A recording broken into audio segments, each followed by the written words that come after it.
Imagine the captain of a Spanish galleon. He stands on the bridge in the middle of the Atlantic.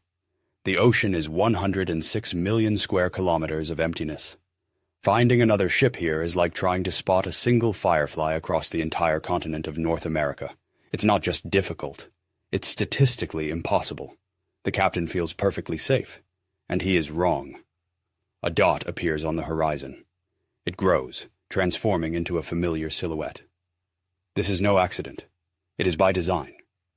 How did a handful of pirates with primitive maps and no communication turn this aquatic desert into their personal hunting grounds? Was it incredible luck or a brilliant, calculated strategy? The answer will change everything you thought you knew about pirates. Because this wasn't an adventure. It was a system. And in just 2 minutes, you'll learn about the two paradoxes at its core. The first paradox turns military logic on its head. Why were heavily armed Spanish galleons, the true battleships of their era, paradoxically more vulnerable to pirates than small, almost defenseless merchant vessels? We'll reveal the answer to this question in the 6th section. The second paradox sounds like suicide. What compelled pirates to intentionally run their ships aground, far from civilization? This strange ritual seemed to guarantee their doom. But in reality, it was the key to their total dominance at sea. We'll uncover this secret in the 4th section. These two questions are not just riddles. They are the two key principles upon which their entire system was built. They show that pirates operated on a completely different, counterintuitive logic. This video is not just a collection of facts. It is a step-by-step deconstruction of a brilliant hunting machine. By the end, you won't just have stories. You'll have the complete pirate playbook. 7 key tactics that transform the image of a reckless rogue into a cold-blooded strategist. Your perception of a pirate will change. He will cease to be a swashbuckler with a cutlass and become a systems analyst, more like a startup founder or an intelligence chief. You will learn how they built spy networks, how they used the ocean's secret highways, and how their greatest advantage was hidden in plain sight. It's like learning to see in the dark. What once seemed like chaotic shadows suddenly takes on clear, predictable shapes. And the first element of this system began not at sea, but in the noisy, dirty taverns of port towns. How could pirates, thousands of miles from their target, know the exact schedule, route, and cargo of a galleon that hadn't even left port? It wasn't magic. It was total intelligence gathering. At first glance, the explanation seems simple. Pirates bribed officials and got sailors drunk, but this wasn't a series of random deals. It was a systematic, multi-layered network. It included merchants, disgruntled colonial officials, shipyard workers, and even governors' mistresses. Pirates weren't bandits. They were the heads of intelligence agencies. They obtained the most valuable information from the crew of a captured ship, conducting cross-examinations to filter out lies. This explains how they knew when a ship would depart. But their true mastery began with answering the question of where to wait for it. Pirates had no chronometers or accurate maps for determining longitude. Nevertheless, they operated with GPS-like precision. Imagine Captain Sam Bellamy in a Nassau tavern. He receives a scrap of information. The Spanish Silver Fleet will leave Havana next month. This information seems almost useless, but Bellamy isn't going to search for anything. He pulls out a map and begins not a search, but a calculation.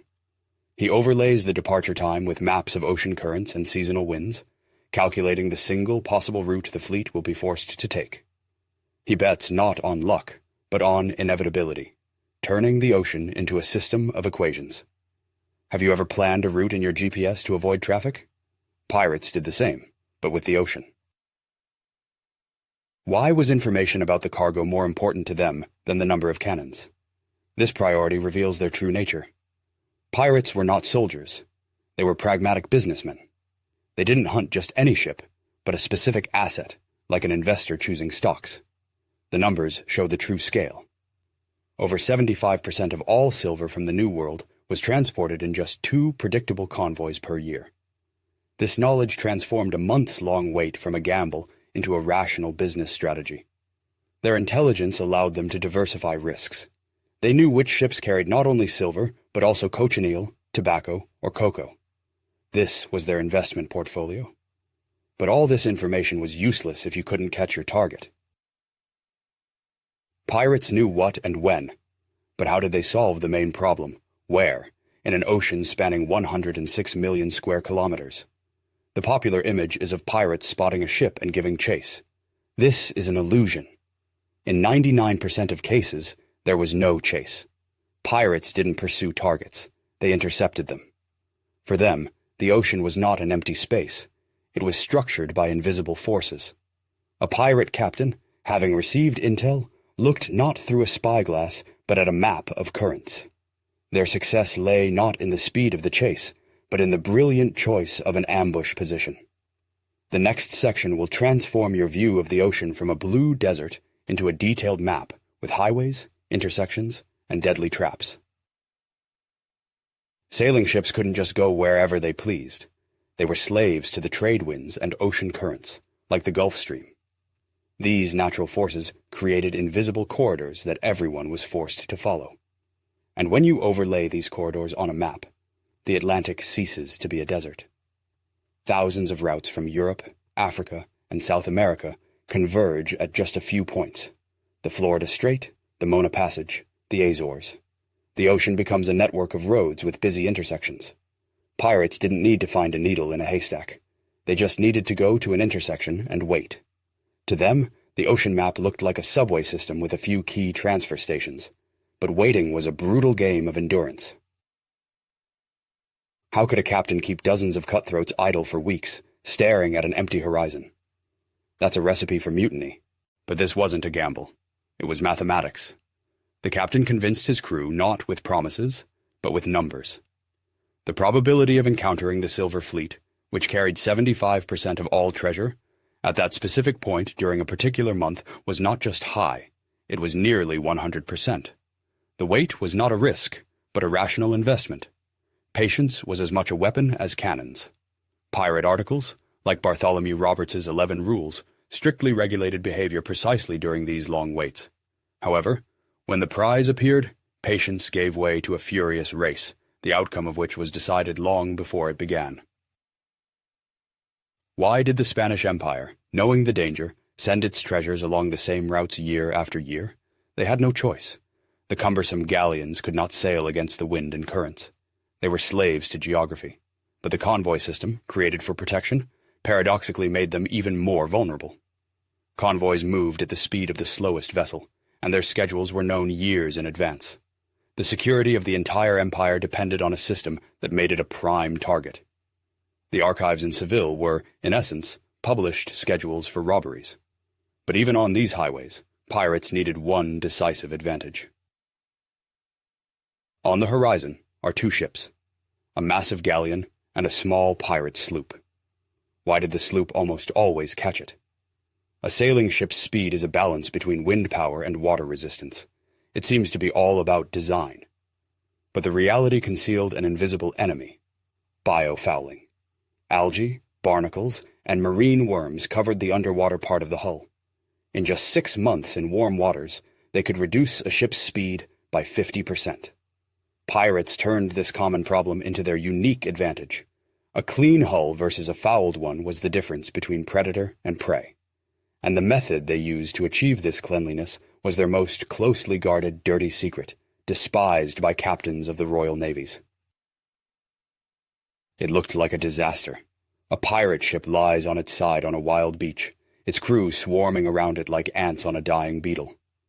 This is not a shipwreck. This is the second paradox we promised to reveal: intentionally running a ship aground. It was a ritual called careening.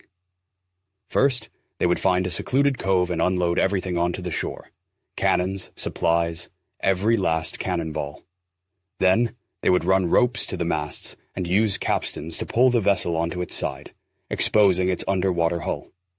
For several days, the ship and crew were completely vulnerable to a storm or a surprise attack. But the reward outweighed the risk.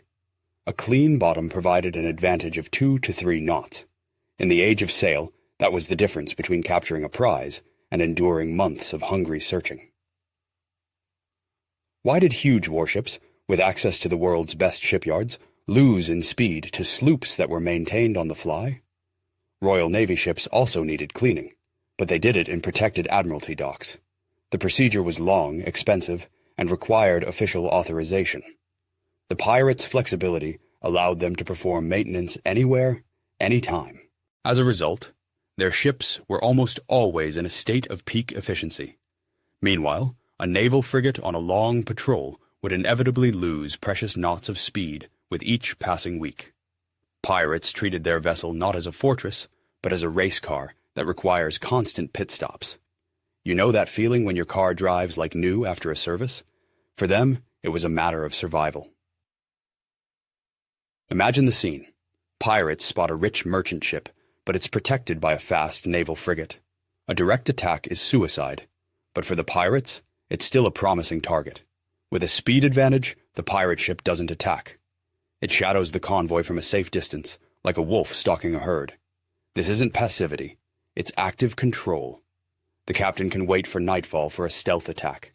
He can wait for a storm to separate the ships. He can provoke the frigate into a chase, lead it away, and then return to the defenseless merchantman. In a deposition, one of Stede Bonnet's crew members stated, "A fair fight is for fools and the king's officers. We are here for profit."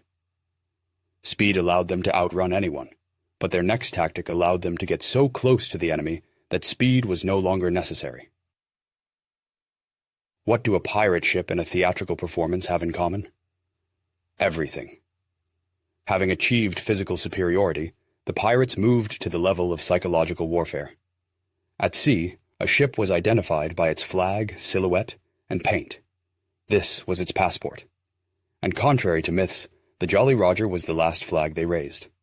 Most of the time, a pirate ship was a master of disguise. They kept at least 5 different national flags on board. They changed their identity several times a day, transforming from a Dutch merchant into a Spanish patrol vessel. Their crews were trained in the maritime rituals and signals of different nations to make the deception flawless. But how exactly did they use this maritime theater to approach a victim within firing range without raising suspicion? The key was not to look harmless, but to look predictable. A pirate ship, known to authorities throughout the Caribbean, could cruise trade routes for weeks because it wasn't a pirate ship. It was a complete change of identity. Flying a friendly nation's flag was just the first step. It was a theatrical production. Cannons were hidden behind false bulkheads, the paint was changed, and a mock cargo was staged on deck. In 1720, Bartholomew Roberts approached a fleet of 22 merchant vessels under a Dutch flag, exchanged signals, and moved into position to attack. No one suspected a thing until the very end. Imagine yourself on the bridge of a merchant ship. A vessel flying your flag approaches. You exchange standard greetings. Everything is according to protocol. But suddenly, at pistol shot range, reality shatters. False bulkheads drop, revealing 20 gun ports. Over 100 heavily armed men swarm the deck. The friendly flag is slowly lowered. The captain's terror is not that a battle is about to begin, but the shocking realization that it is already lost. In their testimonies, captives more often described not fear, but the humiliation of being so thoroughly deceived.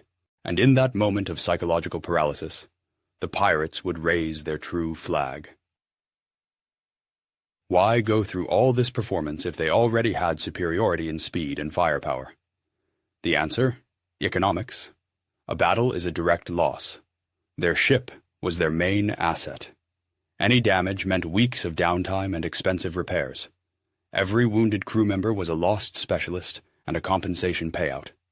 A pirate captain's success was measured not by enemies sunk, but by the profitability of the capture. The ideal operation was a takeover without a single shot fired. Deception wasn't cowardice. It was the highest form of professionalism. Pirate articles guaranteed up to 600 silver pesos for the loss of an arm. This figure proves how desperately they sought to avoid combat. Their goal was to make the enemy surrender before they even thought of resisting. What could be more terrifying than the sight of dozens of cannons aimed at your ship? The realization that they don't even intend to fire. The battle was won in the enemy captain's mind long before the first shot. Pirates didn't just rob, they built a brand. Every story of Blackbeard's cruelty, often exaggerated by the pirates themselves, was part of a calculated PR campaign aimed at demoralizing future victims. Their reputation worked like the rumble of an avalanche. The impact is still far off, but the sound alone paralyzes the will to resist. They found a way to package all this accumulated terror into one simple symbol. It wasn't just a flag. It was a visual ultimatum, an offer you couldn't refuse. How could the same symbol mean both salvation and a guarantee of death?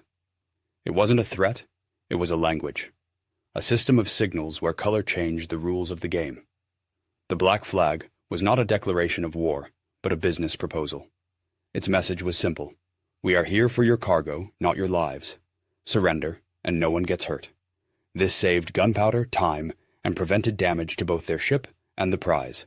But this system only worked because it had a ruthless alternative. The red flag, or bloody red, was not an offer, but a sentence. Its message was unequivocal. No quarter will be given. It was raised if a ship tried to resist. It was the threat of the red flag that made the black one so persuasive. This was a standardized negotiation interface, a universal language of fear and pragmatism, understood across the ocean without a translator. But for this silent ultimatum to work, it had to be backed by an ironclad reputation. And some captains turned building that reputation into a true art form. How did one man, Edward Teach, single-handedly paralyze shipping along the entire American coast? The answer lay not in the number of his cannons, but in the power of his personal brand. During a boarding, he would weave lit hemp fuses into his massive black beard. The clouds of acrid smoke and fire around his face created the image of a demon emerging from hell. But this wasn't a tactical maneuver. It was a strategic investment in his legend. This performance was designed for the survivors. They were allowed to leave so they could spread rumors of the devilish captain in every port. The numbers confirm it. Of the more than 40 ships he captured, the vast majority surrendered without a single shot. His reputation did all the work. Blackbeard was less a warrior and more a brilliant marketer of terror. It is this reputation that explains why the strongest ships were the easiest victims. So why would a massive, heavily armed Spanish galleon surrender to a handful of pirates? The more heavily armed the galleon, the more paradoxically vulnerable it was. On board were hundreds of soldiers and sailors, dozens of cannons, an impregnable fortress. But this fortress crumbled if you looked at their payroll. The crew of a galleon consisted of low-paid mercenaries. A common sailor risked his life for 8 to 10 pesos a month, guarding treasures worth millions. The pirates, however, fought for their own share, for their future. It was a conflict between a wage earner and an entrepreneur. Pirates weren't breaking through the hulls of ships. They were hacking the motivation of their crews. For the galleon's crew, surrender was the most rational decision. They were offered their lives in exchange for a cargo that didn't belong to them anyway. But even the most successful pirate, having seized the treasure, needed a place to cash in on his success. What happens the day after capturing a galleon? A ship packed with silver, but with a wounded crew, cannot enter a port. Every official port is a trap with a gallows. Pirates were declared hostis humani generis, enemies of all mankind. Legally, this equated them to wild beasts. Anyone could kill them with impunity and take their property. This made it impossible to get repairs, sell goods, or resupply. But the pirates were not outcasts. They created their own shadow infrastructure. They needed not just hideouts, but entire operational centers, shipyards, hospitals, exchanges, and banks, all in one. The survival of pirates depended not on their success at sea, but on the existence of secure land bases. These bases were the Achilles heel of their entire system. It was these that allowed for the creation of entire pirate republics, which became the logistical and financial hubs of their global operation. Why did the tiny settlement of Nassau on the Bahama Islands become the epicenter of the pirate empire? Its secret was a unique combination of geography and economics. Strategically, Nassau was located right at the intersection of trade routes. But its main advantage was its shallow harbor. The entrance depth was only 3 to 4 meters, deep enough for a pirate sloop, but fatally shallow for a 50-gun frigate that required at least 6 meters. However, Nassau was not just a fortress, but a thriving market. Dishonest merchants flocked here to buy plundered goods at below-market prices. It was a symbiosis. Pirates were the suppliers, and colonial merchants were the distributors, providing liquidity for their assets. But the social structure of this place was even more revolutionary than its economy. The most valuable commodity in Nassau was not gold or sugar. It was experienced sailors. The Royal Navy used press gangs to recruit crews, but pirates attracted the best volunteers. How? Their ships were some of the most democratic institutions of their time. The captain was not a monarch. He was elected by a general vote and could be removed at any moment. The plunder was divided according to pre-agreed shares. This wasn't anarchy. It was an attractive career alternative with a benefits package that no navy could offer. The compensation system was simple: 600 pesos for a right arm, 500 for a left, 100 for the loss of an eye. It was this concentration of motivated talent that made Nassau a prime target for the empires. How could you defeat hundreds of elusive ships scattered across the ocean? The British Empire found the solution in one man: Woodes Rogers. He was a former privateer himself and knew the pirate psychology from the inside, but his genius was not in naval tactics, but in strategy. He didn't chase individual ships. He struck at their operational center. On July 26, 1718, his fleet arrived in Nassau with an ultimatum: a king's pardon for all who surrendered, and the gallows for those who refused. This move shattered the pirate brotherhood. Over 600 pirates accepted the pardon. Rogers destroyed not the men, but their business model, depriving them of their shipyard, market, and sanctuary. The golden age of piracy ended on land. But at sea there remained masters whose primary skill was almost invisible. A pirate captain stands on a yardarm, peering at the horizon. There are 3 barely discernible dots. One is a galleon with silver, the second a merchant with lumber, the third a naval frigate. A wrong choice means either death or months of starvation. To the untrained eye, all sailing ships look the same from a distance. An attack seems like a lottery, but for an experienced pirate, a ship on the horizon was an open book. He read not only its silhouette, but also its body language, how it sat in the water, how many sails it carried, how it responded to the waves. This was the final filter in their entire system, weeding out unprofitable or lethally dangerous targets. How exactly did they turn this visual analysis into a precise science, allowing them to operate with the surgical precision of a predator? It wasn't a science. It was the art of reading architecture. At a distance of 5 nautical miles, nearly 10 kilometers, a 40-meter ship looks like an ant on a table, but for a pirate, its silhouette was like a fingerprint. In the 18th century, ships were not built from uniform blueprints. Each nation left its mark. Spanish galleons had high, castle-like sterns, while Dutch floats designed for maximum cargo were rounded and squat. This was the first filter. The second was the rigging. A warship carried more sails for speed, a merchant ship fewer for economy. A pirate captain saw not a ship, but a sum of its features. A high stern plus a full set of sails equals a Spanish military transport. But even knowing the type, how could you tell what it was carrying? The answer was in how it moved through the water. A ship laden with silver moved differently. It sat so low in the water that its waterline was almost hidden. Due to its immense inertia, it responded sluggishly and heavily to the waves, burying its bow deep. An experienced captain could see through his spyglass how the salt spray barely had time to clear the deck before it plunged underwater again, a sure sign of being overloaded with metal. But that was only half the equation. The pirate analyzed its behavior. If a ship sailed a perfectly straight course, not deviating from the optimal route, it was a vessel with a valuable cargo, bound by a strict schedule. He was reading not the ship, but the intentions of its captain. This intuition, bordering on the supernatural, was not a gift from above. It was the result of the most brutal training system in the world. Where did former fishermen and sailors get such knowledge? Many pirates were graduates of the Royal Navies, but that doesn't explain everything. Piracy was their post-graduate school. Every captured ship became not just loot, but a textbook. They conducted cross-examinations of captive captains, navigators, and carpenters extracting details about new designs, evasion tactics, and secret routes. This information spread instantly in Nassau. It wasn't individual genius, but a collective networked intelligence, a constantly updated pirate Wikipedia. Captured ship logs and charts were valued as much as gold. Each raid honed their collective muscle memory, turning the entire community into a single predatory organism. So, we have 7 elements: total intelligence, use of ocean highways, absolute speed advantage, the art of deception, a brand of terror, shadow logistics, and finally, the predator's eye.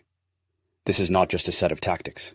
These are the sequential steps of a deadly funnel, where uncertainty is eliminated and the chances of success increase at each stage. It is a single, fine-tuned mechanism where the output of one stage serves as the input for the next. In the following, final section, we will assemble all these parts into a single algorithm, the complete, step-by-step playbook of the perfect pirate hunt, which will transform your understanding from a set of facts into a coherent system. Let's assemble this playbook. It all starts with step 0, intelligence. The information network in port triggers the entire mechanism. Without precise data on the cargo and departure time, the hunt simply doesn't begin. This information activates the second step, choosing a position. The pirate plots the data on a map of currents and selects one of the ocean's choke points, turning a passive wait into an active ambush. Knowing where and when to wait gives him time for the third decisive step, preparing the asset. He careens the ship, bringing its speed to a maximum. The process of cleaning the hull could provide an advantage of up to 3 knots. In the age of sail, that was the difference between a guaranteed capture and a hopeless chase. These 3 steps turn the ocean into a chessboard where the encounter with the victim is not luck, but an inevitability. The preparation is complete. But how do you turn an encounter into a capture with minimal risk? The execution phase begins. Step 4, identification. Positioned at the ambush point, the captain uses his predator's eye to select the one valuable and vulnerable target from all passing vessels. This is the final filter, the decision to attack or let pass. Once the target is chosen, the 5th step begins, the covert approach. The pirates raise a false flag and disguise their ship to get within pistol range without raising alarm and giving the victim a chance to escape. And the 6th step, the climax, the takeover. The masks are off, the Jolly Roger is raised. This is not the start of a battle, but the final act of psychological warfare based on their brand of terror and the hacking of the crew's motivation. Captain Charles Johnson wrote that at this moment, a complete silence fell upon the victim's ship. It was time to make a decision. This isn't a boarding action. It's a forced change of ownership procedure. The prize is taken, but the cycle is not complete. One final critical step remains. The 7th step closes the loop: exfiltration and monetization. After seizing the cargo, the pirates immediately head for Nassau. This is not just an escape, but a return to their operational center for repairs, selling the loot, recruiting a new crew, and launching a new hunt cycle. It is this step that answers the main question. How did a handful of pirates defeat an empire? They didn't defeat it. They simply played by the rules of a different game. On one side, a flexible, fast, information-rich system of pirate entrepreneurs. On the other, the cumbersome, predictable, bureaucratic machine of the empire. The pirates dominated because their operating system was better adapted to the realities of the era. This is a story about systems. And in your own life, do you more often act like a pirate or an empire? So, after all we've learned, who was the more skillful strategist of their time? The agile, risk-taking pirate captain, relying on information? Or the powerful Spanish commander, following orders and managing a vast system? Type pirate in the comments if you think their adaptive system was the pinnacle of strategy. Or type commander if you believe that managing imperial power required greater skill. Let's discuss whose methods are more relevant today.